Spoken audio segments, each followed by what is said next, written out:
Bonjour, bonjour, j'espère que tout le monde se porte bien et que c'est le lendemain de fête d'Achoura se passe super bien.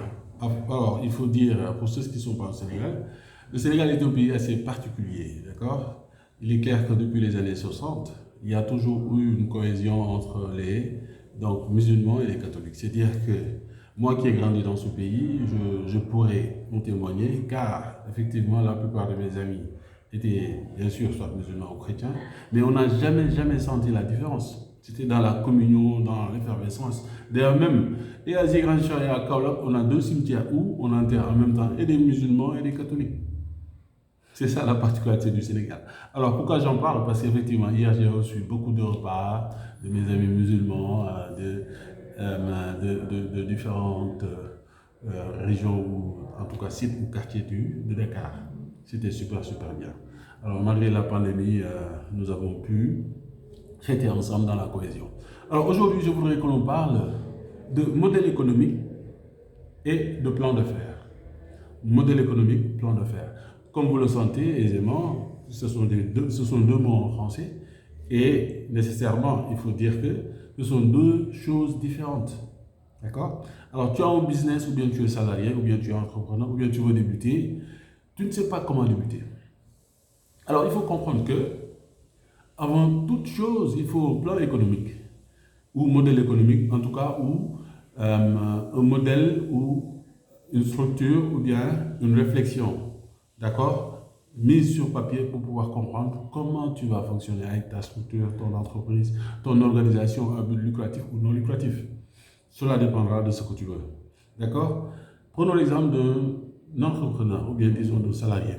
Alors, le salarié, il a un bon salaire, il sait combien il va gagner à la fin du mois, mais il a une idée. Il veut monétiser, budgétiser quelque chose. Ouais, on parle de monétiser.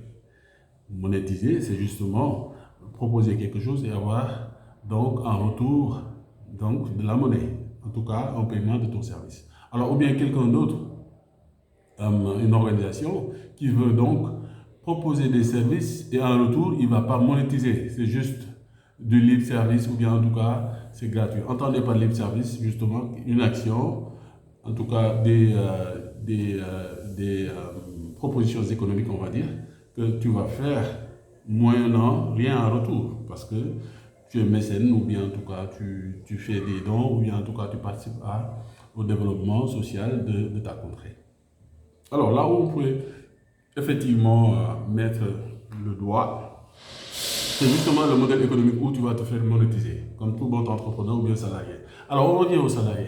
Le salarié, il a une idée, il est toujours en entreprise, il a une idée, il veut qu'on le paye pour cette idée. Donc il va se mettre à réfléchir et à mettre sur papier, clairement. Pour que ce soit logique et fonctionnel, il faut qu'il le mette sur papier et qu'il prenne le temps de réfléchir à son idée. Alors, comment il va vendre son service ou bien son produit? Où il va trouver des partenaires? Comment il va proposer son produit? Quel est le canal qu'il va utiliser, d'accord, pour proposer son produit? Quelle est la forme juridique que ça va prendre? Quels seront les potentiels existants du marché ou pas? C'est ça un modèle économique. Clairement, c'est un modèle économique. C'est ce qui peut permettre justement donc d'une idée à conceptualiser, à donc valider et justement à proposer selon les différentes, en tout cas, conceptions ou bien visions par rapport à ce que tu veux sur le marché. Alors, il faut dire que le modèle économique, il n'est pas statique. Je vous donne l'exemple de Netflix, par exemple. Alors, Netflix aujourd'hui, a atteint la base symbolique des 200 millions d'abonnés. Bien avant le Covid, beaucoup contestaient, ou bien en tout cas disaient que le modèle économique de Netflix n'était pas bon. Clairement, parce que Netflix empruntait de l'argent pour financer.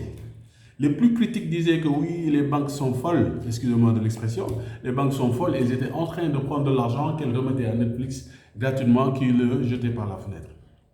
Alors aujourd'hui, comme vous le savez, le cycle de vie de l'entrepreneuriat, en tout cas la conception d'idées, ce sont des hauts et des bas. Et tu ne peux pas programmer ce qui va se passer. Donc la Covid-19 a fait que Netflix, par rapport au confinement et tout ce qui s'est passé, beaucoup de clients, en tout cas d'abonnés, se sont retrouvés chez eux. Et progressivement, ils ont atteint 200 millions d'abonnés. Donc le modèle économique qui était le fait de pouvoir prendre de l'argent des banques ou bien des investisseurs, disons investisseurs ou bien venture capitalistes, aventure capitaliste. Donc, ceci est passé de venture capitaliste ou bien d'investisseur, donc lambda, à s'auto-investir ou bien en tout cas financer elle-même ses activités.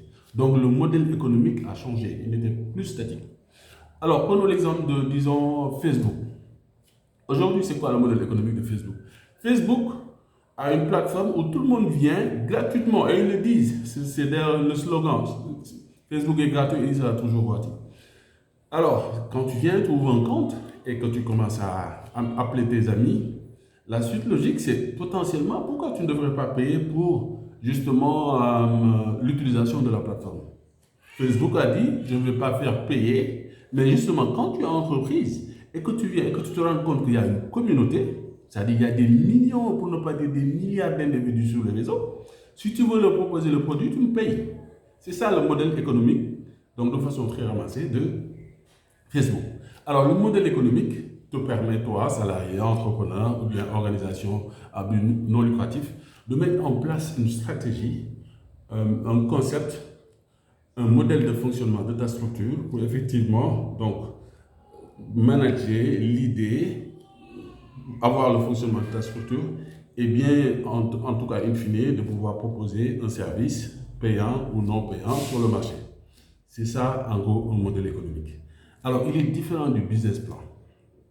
D'accord? Il est clair que le business plan, c'est un anglicisme ou bien, en tout cas, c'est une expression anglo-saxonne.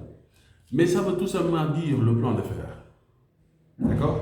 Pour vous dire un peu mon exemple, alors quand il s'est agi effectivement d'ouvrir un autre restaurant en ligne, j'ai été voir mon banquier, je lui ai proposé donc de travailler avec moi et j'avais déjà mon business plan, très clairement. Alors il me dit lui-même que Prosper, ton business plan est bon, mais on ne peut pas te financer parce que tu n'as même pas commencé ton activité. D'accord? Alors je suis revenu à la maison, j'en ai discuté avec mon épouse et les quelques partenaires. Alors on a compris que effectivement, un modèle donc d'affaires, ou bien disons un plan d'affaires, ou bien un business plan, n'était pas une priorité. Aujourd'hui, beaucoup s'accordent à dire que le business plan n'est pas bon. Je ne suis pas sûr, mais en tout cas, il n'est pas stratégique. Alors, le business plan, c'est quoi? C'est une prévision de ce dont tu auras besoin et surtout une prévision sur tes résultats en termes de bénéfices sur 3 ans, 5 ans. Le business plan dit aux banquiers, ou bien aux partenaires, ou bien aux investisseurs que, par exemple, vous avez besoin de ça comme capital pour pouvoir faire tel ou tel travail. Et il y aura un prévisionnel de ça, et ça, et ça, et ça. Alors, compte non tenu des aléas, vous comprendrez aisément que un business, donc, plan d'affaires,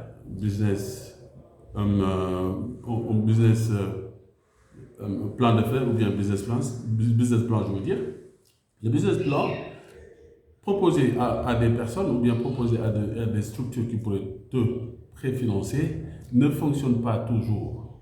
Alors, il est clair que dès que tu commences ton activité, si tu mets en avant un business plan et que tu veuilles, d'accord, te coller, en tout cas corréler tes activités au business plan, tu peux te tromper. Parce que déjà, tu ne maîtrises pas le marché. Par exemple, quelque chose comme le coronavirus, c'était un imprévu. Tu ne sais pas des partenaires comment ils vont réagir par rapport à ton plan, mais plus important, le marché, tu ne sais pas s'il est prêt ou pas par rapport à ton business plan. Donc, ce que moi j'ai fait, j'ai mis de côté mon business plan, j'ai commencé à travailler. Alors, ça ne veut pas dire que ça ne pourrait pas potentiellement être des indicateurs. Il est toujours bon de l'avoir, mais il ne va pas vous aider dès le début. Pour un départ, vous n'avez pas besoin de ce business plan. Alors, business plan, plan d'affaires ou bien modèle économique. Le modèle économique n'est pas le business plan. Le business plan, c'est, comme son nom l'indique, un plan d'affaires où tu étudies le marché, interne, externe, tu étudies les concurrents, et tu fais un bilan par rapport à ton activité, où tu auras des prévisionnels en termes de résultats, de bénéfices. Sur la plupart, ils mettent 5 ans, de plus en plus, ils mettent 3 ans. Ce n'est pas stratégique. Quand tu veux commencer une activité, ce qui est très très très important et incontournable à mon sens, c'est le plan économique ou le modèle économique. Alors le modèle économique va te permettre, même si tu l'as en tête, il faut le mettre sur un document structuré pour toi, tes partenaires et éventuelles personnes qui voudront participer dans ton activité et essayer de le mettre en pratique, sachant qu'il n'est pas statique, tu peux tout le temps le changer. Le plan d'affaires ou bien business plan, il est beaucoup moins important. Par exemple, si tu te dis avant de commencer, il te faut un business plan, tu ne vas pas commencer ou bien tu n'auras pas les fonds nécessaires. En tout cas, les banques qui pourront potentiellement être intéressées par l'activité te diront d'abord c'est quoi tes résultats. Un. Deuxièmement, ils vont te dire, nous allons participer à hauteur de 20%. Les 80%, donc tu vas essayer de chercher des partenaires stratégiques ou bien en tout cas, tu vas essayer de chercher les fonds pour toi. Alors c'est ce que je voulais fondamentalement dire ou bien partager aujourd'hui avec vous, parce que je l'ai vécu. J'ai compris que le modèle économique n'était pas le plan d'affaires. Le plan d'affaires, selon moi, à mon sens, il est important, mais ce n'est pas la priorité. Tu peux faire un plan d'affaires après 1 an, 2 ans ou 3 ans, quand nécessairement tu auras besoin de financement. Là, on pourra t'écouter. Deuxièmement, ton plan d'affaires, si tu le débutes, ce sera comme, en tout cas, un plan stratégique ou bien une ligne conductrice qui pourra t'indiquer, qui pourra te donner quelques facteurs ou éléments, mais ce ne sera pas déterminant. Ce qui sera le plus déterminant, ce sera plutôt le plan économique qui va montrer effectivement comment tu vas travailler, comment tu vas dès le départ, avec certainement tes propres moyens, investir dans ton activité et t'en tenir. Il faut 1 an, 2 ans pour effectivement repartir sur un hypothétique plan d'affaires. Parce que le plan d'affaires, il n'est pas à négliger. Il est toujours bon de savoir, bon, moi je veux un prévisionnel, d'accord? Et dans ce prévisionnel, tu mets en exergue les écarts ou bien les éventuels événements que tu n'as pas prévus pour effectivement mener à bien ton activité. Et comme vous le savez, en tant qu'entrepreneur ou bien même salarié ou bien organisation, il faut toujours anticiper, comprendre et réajuster. C'est ce que j'appelle très très souvent pivoter. Alors, chers amis, c'est ce que je voulais partager aujourd'hui avec vous. Si effectivement cette vidéo vous a plu, vous pouvez la partager s'il vous plaît. Partagez-la, certainement ça pourrait aider quelqu'un. Dites-moi en commentaire s'il vous plaît, qu'est-ce que vous pensez du plan d'affaires? Qu'est-ce que vous pensez du plan économique? Est-il stratégique de faire un plan économique? Selon vous, est-il beaucoup plus stratégique de faire un plan d'affaires? Et voilà, je vous donne rendez-vous aux prochaines vidéos. À bientôt. Au revoir.